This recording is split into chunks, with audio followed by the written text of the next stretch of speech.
Hello and welcome to Lightways at Life Astrologer with me, Anna Isabel, and my guest today is Richard Swatton. Hello, Richard. Hiya, nice to see you, Isabel. It's been a while since we last spoke. I think we last spoke ahead of a seminar for the Astrological Lodge, and indeed, it is the Astrology Lodge. And their program that has prompted me to get in touch with you again because you're giving a talk on something that is really important for astrology, and that is astrological correspondences. Yes. I would So, say, sorry to interrupt, but I would say not only important, but central e- to ex- all astrology. And it's a subject we don't often get to talk about. And by the way, I'd be perfectly happy to come on and do something else, even if I didn't have a talk. So it has been a long while. it has been. The talk is on the 12th February, and I am going to hold you to that. Yes, yes, yes, yes, please. No, no, please do. We're a very small community. It's an ancient art, um, but also somehow fed into the archetypal structure of society and human beings. Every civilization, every small tribe has its peculiar relationship with the planets, the stars above. Every society has it. Indians, Egyptians, Chinese, Japanese, Western astrologers, Aborigines, North American Indians, they all, whether it's the stars or the constellations or whatever people have done, astrology has always held a fascination. And I believe in the 20th century, its branches in the history of astrology has just grown. Its tentacles have grown, not only in herbal astrology, but divinatory astrology, psychological. It seems to kind of come out. It flowers for a little while, and then it's a kind of, well, we've had enough of that, and then it has another flowering. And so I do believe astrology is here to stay, no matter how ancient it may seem. It is here to stay because it's part of the human experience, and it speaks to our experience of living in this planet and as part of a larger universe. What's more natural than to look at the sky in awe and wonder, and then to begin to understand that we are interconnected with everything. Mhm. So it's a very natural thing, and which is why it can't be suppressed despite the best efforts of several institutions to do so. Yes, well, Dame Roger said about astrology, he said it was the mother of all sciences, which we won't get into, but I believe that it's true. He says essentially astrology is the attempt to try and find your relationship with the greater whole, not just the world, but something in us seeks to know that, whether that's through religion, or whether even that's through science, the observation of, which is astrology was a science in that sense that it was an observation of certain celestial patterns and their relationship with us down here on Earth, as above, so below. And it was wondered, what the calendars were doing, what the moon symbolism in relation to the new moon and everything else, the seasonal system. It always affects us, and maybe even affects us biologically in some way that we still don't understand. Now, astrology developed from that as a more symbolic, more divinatory, more signs. What can they tell us? How can we orient ourselves around the situation, or through the use of the placements of the planets in the heavens? And but I still believe that, as I say, that connection, that awe that we have, a fascination with it. I happen to think now, after so many years in it, so many decades in astrology, it's more of a magical science than anything else. But we might be able to go into that. I like that. Tell us more about that. A magical science. We've extracted right from the time of Ptolemy, who organized all of the uh, Egyptian, Chaldean, Greek, Roman elements. Ptolemy started to coordinate the different fragments of astrological writings, mainly from the Egyptians, into a system that could understand its symbols and what they meant. I mean, before Claudius Ptolemy, the the there wasn't the organization of the signs into hot, cold, moist, or planets, hot, cold, moist, or dry. There wasn't the coordination of the signs into bestial signs or so and so signs or mute signs or bicorporeal signs. And he started to systematize astrology in order to give us rulerships of the planets. And he also introduced the concept of terms or planets in house, which were in their own signs. And this started to organize this whole mass of astrology of the observations of the ancients before them and to put them into an order that we could understand. So it's become less related to the observation of planets in signs and weather forecasts. And when the morning star or Venus started to rise in a particular relationship with Sirius over the heavens, over the horizon in the morning, or a certain the new moon in Aquarius, for example, Aquarius Leo axis would bring on the rising of the Nile. And so it was thought that that sign, the Aquarius Leo, Cancer Aquarius Leo organization, was the Nile was coming, and so therefore it was a great flood of community going to happen along the river. These associations between external events and the constellations and the new moons, from that arose eventually an inner system where we were looking at them symbolically from about 2000, more symbolically than how they were unable to forewarn us or show us that certain things were going to happen, like the seasons. And so we astrology started to change from the observation of celestial and uh, substantial events, and yeah, to more absorption into the inner planes of reality. So it started to become more symbolic. And so therefore, whenever we're dealing with symbols and contemplation of symbols, we're dealing with them in the mind of the astrologer, not just looking for them as to tell us scientific placements mean this. Yes. So from a system of observation of events, calendars, kings being coronated, all of these, mundane astrology essentially, into a more internal plane of existence. So where we contemplate them as symbols, and symbols could reveal to us through the signage what something might do, how inner events might take place, the inner weather as opposed to the outer weather. I like that. I like that thought, the inner weather versus the outer weather. But I was listening to you. It's true that there we become more separate from the actual natural observation of Yeah. things. And although there are very beautiful things about our system as we use it, Mm-hmm.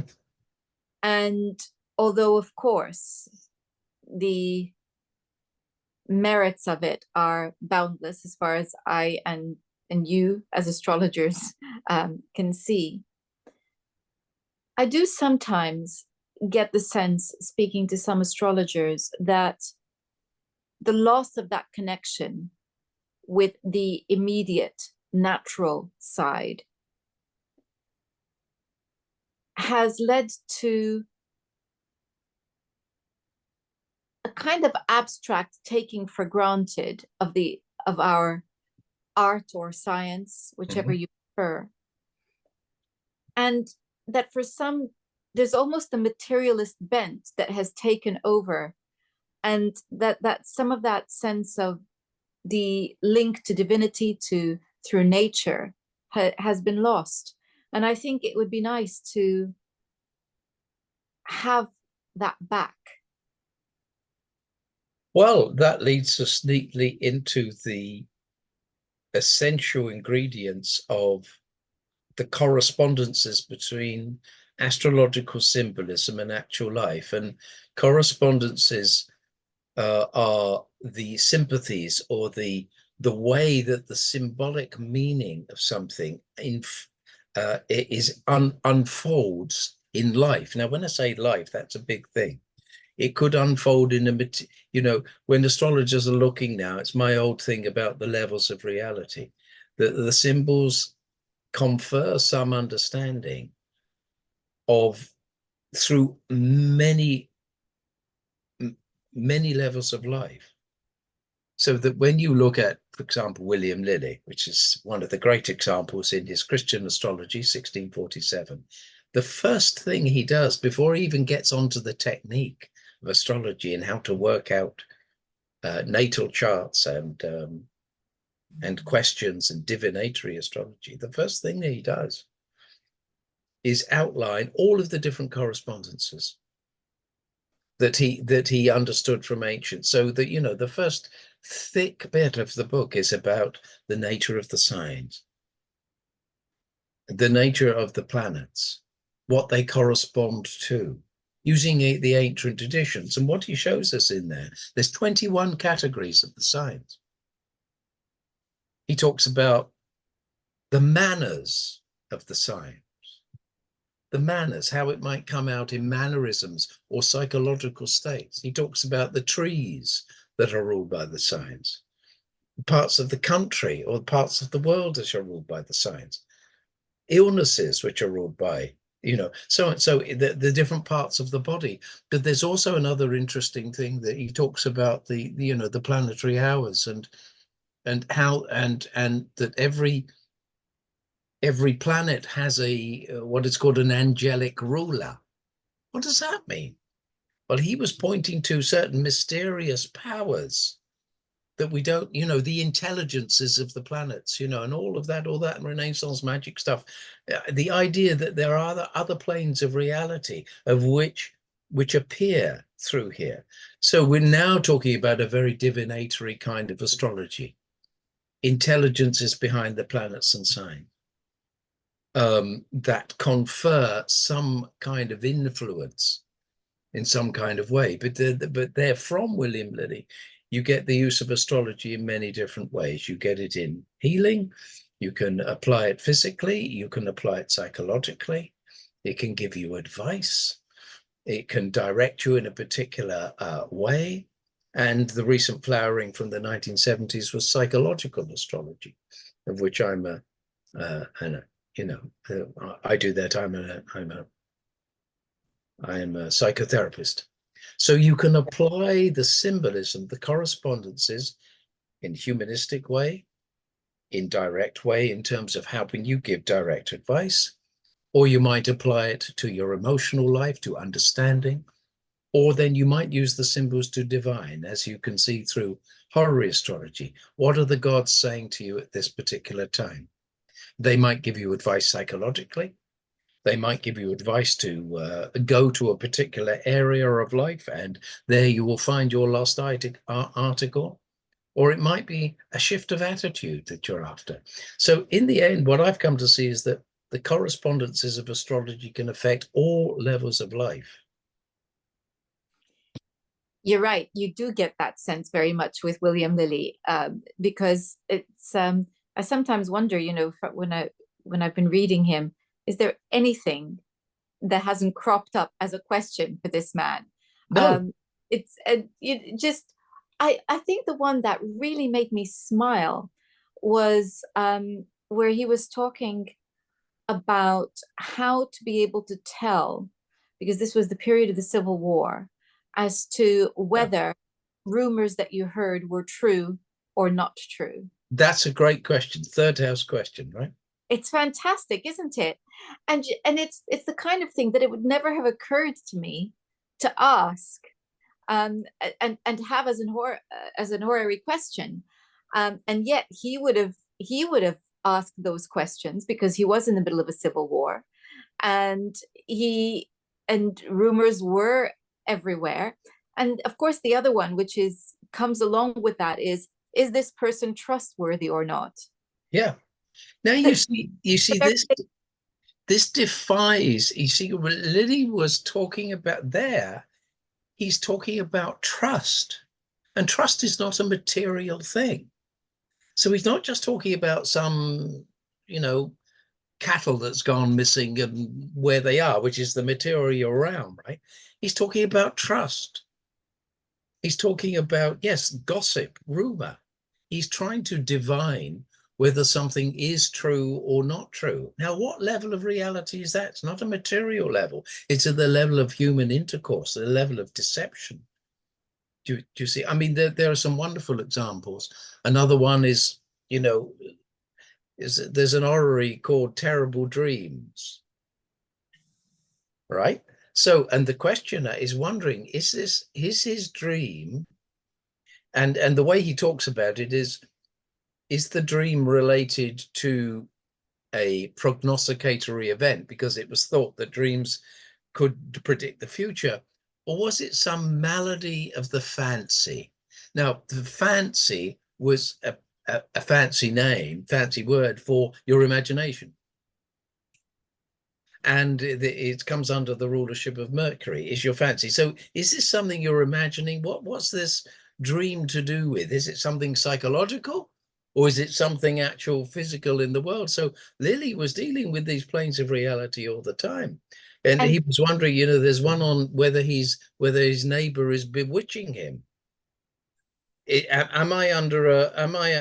this an illness or is this a bewitchment? In other words, is it to do with the magical forces or is it to do with some malady of the body? So these are very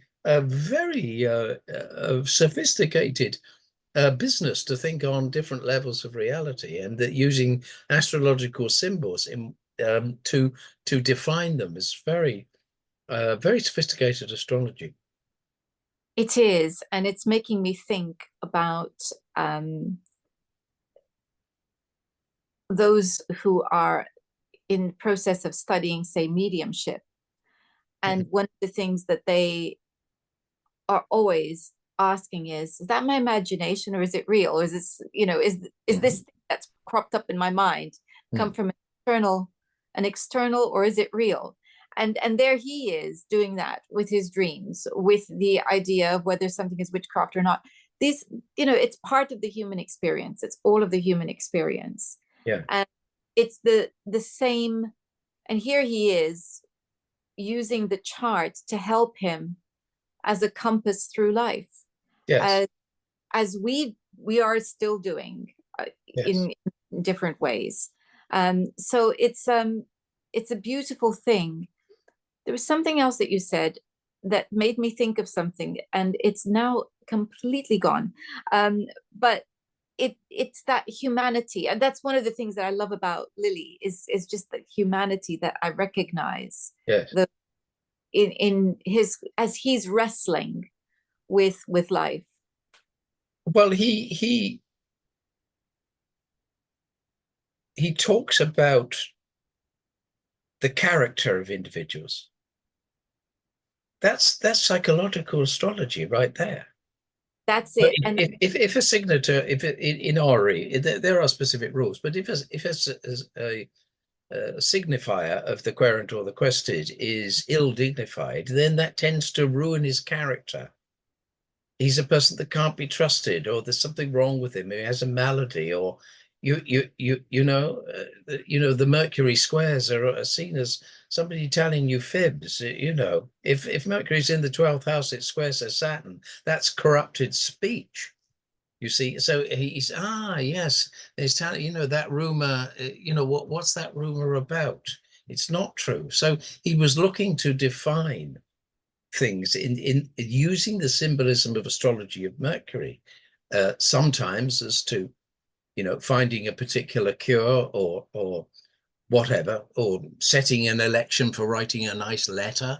That's a very practical application of astrology, but also to tell me if that speech is true. And that's at an all psychological level. So what we get in the talk is what are the basis of astrological correspondences, which is often not talked about. And the main basis is based on the doctrine of signatures or similarity. And So if you have take a planet, if Mars rules something, in the animal kingdom, it will rule all of those things which are canines, which bite, which want blood. Mars it rules blood outside of the body, and inside the body it's a different rulership, but it's that which penetrates. So it's the incisor teeth. Or Mars might rule heat, or it might rule sexual force. But they all have a parallel in symbolism. Some of the characteristics of Mars behavior are punching and kicking and poking, and sometimes even looking. Hardly, because we know, it's the focus of the eye. So as I say, it's kicking, it's fighting, it's dueling. So we get all these correspondences coming out from the basic principle of the planet, but they could come out in a variety of levels. One might be an aggressive attitude. See, or as I say, it might be an aggressive action, an aggressive thought. So, that basic rule, that basic principle of Mars as applied action, it means it's very kinetic, it's very striking. So it would rule things like swords, hammers, nails, screwdrivers, loud noises, anything that attempts a thump or makes a hard noise or shocks you, yes, or is threatening to you. So what the lecture is supposed to kind of get is to get us back to that basic astrological mind that must think along these series of correct correspondences. There are incorrect and correct correspondences, and every astrologer has to find their way with these correspondences. So if you're Liz Green, she spent most of her life trying to use the language of astrology and use the language of psychology, particularly Jung, and those principles, and utilize astrology within it. Some people might be herbalistic astrologers, so they utilize, the flower correspondences of ancient times. Or if you're a divinatory astrologer or an electional astrologer, you're looking to set up better times for this or that. So I believe that every astrologer, it's central that they must find their way and their specialism in the correspondences of the astrological language. And I think, you mentioned the doctrine of signatures, Yeah. which is so huge. It's the heart of herbalism, it's the heart of so many things. And of course, it is very much at the heart of astrology. It's not something that happened overnight, is it? No, it isn't. I think you have to work long and hard for, for that to be inculcated, done. And there's a lot of astrologers that read a lot of things, but they can't seem to coordinate easily an interpretation because it means so many things. But the central thing is to first of all find out, or to be able to invoke inside of yourself this whole list of correspondences which are referred from particular signs and placements, right? I remember, what's coming to mind is I remember one woman had a Neptune transit as to moon in the sixth house. So her moon was in the sixth house, and there was a Neptune transit going across it. And she said, "Well, what can I do? What can I do with this health problem?" And I said, "Well, start liquidizing. start having, the NutriBullet thing was coming in then, and so that you would have, what's that called, where you Juice. um juicing, that's right.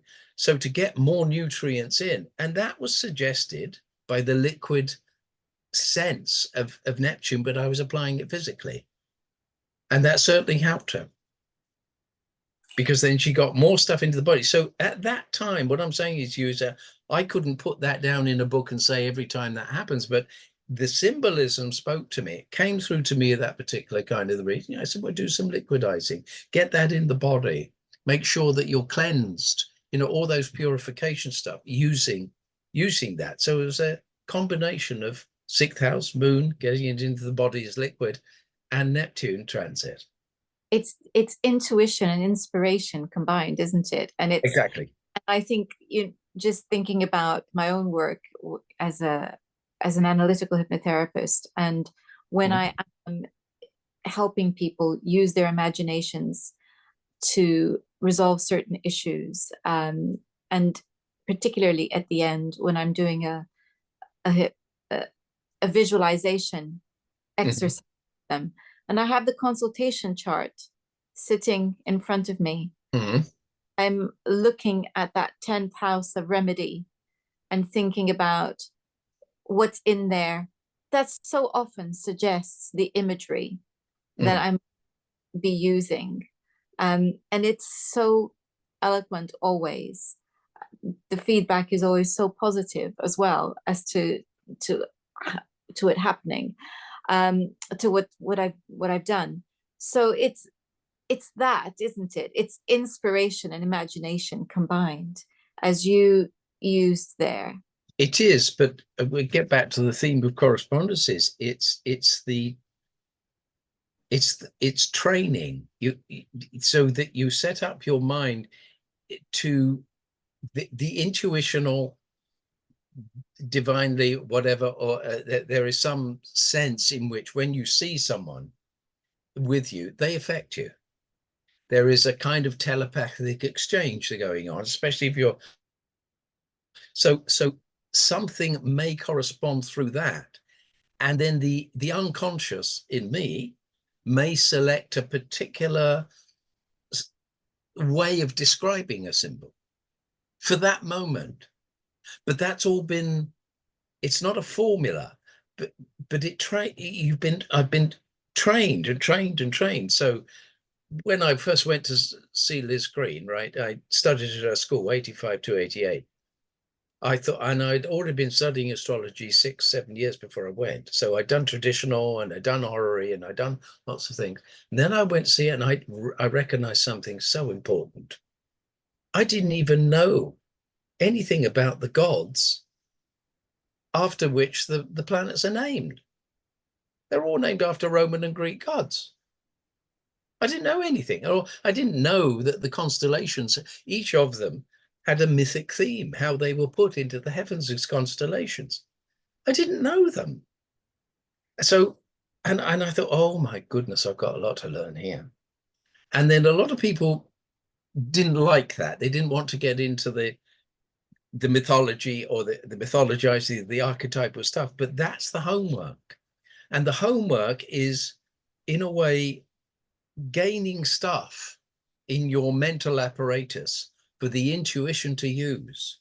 If you've got a small box to choose from, then these symbols will try to come through, but you haven't got much of a vocabulary or whatever that needs to be circulated, so that your wide training of correspondences will help the intuitional guidance come through and use those neural networks, if you like.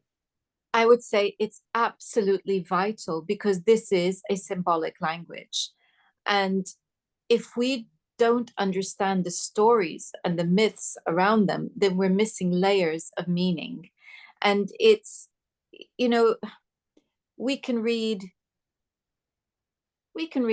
say, let's think of an epic fantasy. Let's think about Lord of the Rings. We can read that in a Mhm. very kind of plot limited level. So Mhm. it's just a story. with a beginning, a middle, and an end. It's a Mhm. quest story. Yes. But we would be missing entire layers. And then there's those who would say, well, it's not real. No, that's right. It's not. It's not literal.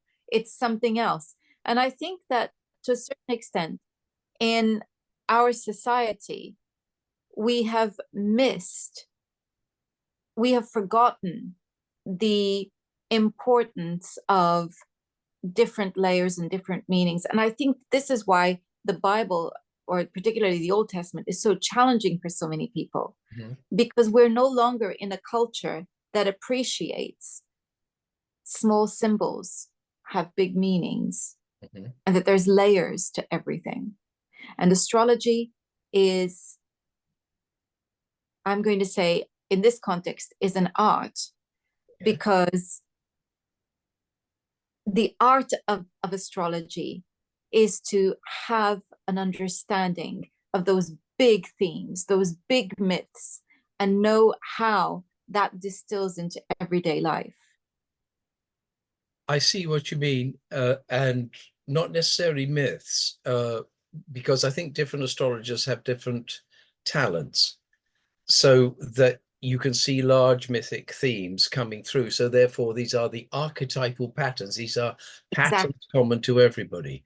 But I'm also of the opinion that astrologers have different gifts. So they might not want to have that philosophy, but they can still use astrology.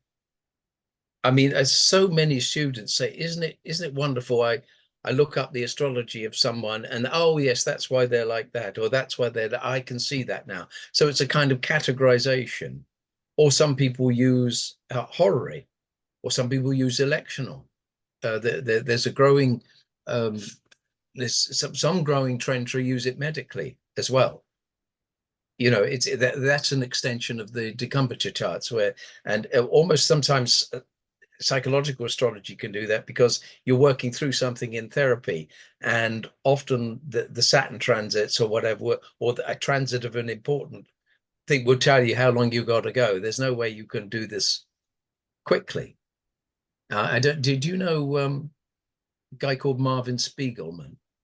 He was a Jungian analyst, and he had he had therapy something like for 8 years and was still not quite right. And he went to an occultist called Israel Regardie, who was quite known in the occult esoteric tradition, and he had physical therapy with him for a number of years. And Regardie used the chart, particularly the Saturn transits, to indicate realignments of the body. So it has application. So he might not know anything about the myths, but I think if you want to deepen your astrology, the very archetypes behind naming the planets, you're getting to core issues, because all symbols are reflective of, it's an occult idea, but all symbols that come out are reflective of deeper realities, deeper forces. Absolutely. Image And images images are come from somewhere. And because we have a mythopoetic imagination, our mind, we can perceive those forces and even communicate with those forces through the image. That's called astral work or psychic work or whatever you do. Now, the mystic goes direct, doesn't use images. It's the via negativa. They don't use things. This is the via positive, where we use images and symbols to get to the reality. It's a very Western thing, which is why I suppose the West was more advanced in science, because it concentrates on the appearance rather than what's behind. Anyway, that's another conversation. well, you have given, I think, lots of food for thought, and I think it's a good incentive to get everyone to join you um, through the Astrological Lodge on the 12th of February. This particular talk is on Zoom, so Yeah. where you are, you can join. and I'll be putting a link to it in the description box. Okay. So, Richard, if people wanted to find you and learn more about what you're up to, how do they do that? Well, they need to know my how to contact me. Since I don't know have an email, I generally rely upon other people giving them my telephone number. Right. Okay. And you don't have a website? Not yet. No, I have never got round to it. Unfortunately, I don't like to maintain these things. It's like emails and things. I'm not a member of Facebook. It's just too demanding. People want to get in contact with me, find someone, and by free, I give my telephone number out freely, but not on this. So if people want Yeah. to know me, find someone that knows my telephone number, and I give them perfect permission to do that. Some of the topics we'll be looking at will be the law of similarity and how it works, the law of concordance, symbolic concord, the law of sympathy, a doctrine of signatures. All of these are stem from core astrological parallels, if you like. And today we've concentrated on the fact that these parallels are reflected in all levels of life, but the very process by which correspondences are made, that's the thing that I'd be concentrating on. Perfect. So, a reminder to everyone that this is on the 12th. Sorry, is it Is the it? 12th of February? Yes, the 12th of I February. think it's the 12th of February. Is it a Tuesday evening? I think. It, I believe it's Mondays, it being the lodge. It could Um, be.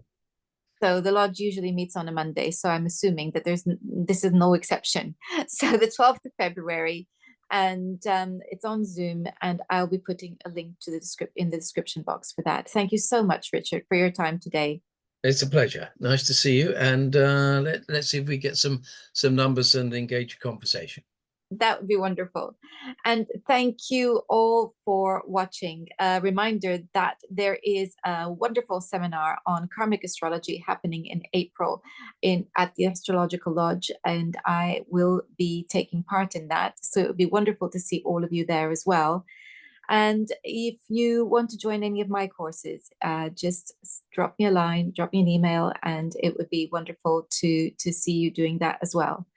Until next time, and next time we are looking at new approaches to looking at the moon's nodes. Until then, goodbye. Cheerio.